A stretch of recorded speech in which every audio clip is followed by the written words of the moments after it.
Quelle est la différence qu'on peut donner entre souffrance et douleur? Ou est-ce que c'est juste une question de curseur, mourir de 0 jusqu'à 100 et 100 c'est à partir de 80 ça devient souffrance et on est dans la saturation, on n'arrive plus. En fait, la douleur, c'est quelque chose de nécessaire. S'il n'y a pas de douleur, c'est de l'ordre du signal. Ça vient nous transmettre un message, nous dire que quelque chose ne va pas. Et là, je prendrai l'exemple de...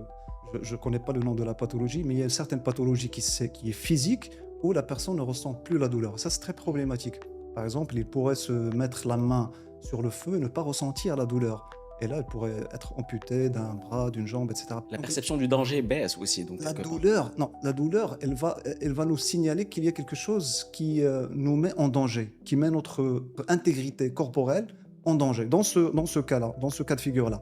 Alors, la souffrance, c'est peut-être, ma définition à moi, c'est une douleur qui dépasse les capacités, d'accord? Les capacités qu'on a de Encaissé. prendre en main et d'encaisser cette douleur. Donc, on n'en peut plus. C'est ça la souffrance. Et là, ça se dénote à travers le langage de la personne. Il dit je souffre, je n'en peux plus. Mais d'un point de vue psychologique, dans la clinique, c'est là où on vient consulter.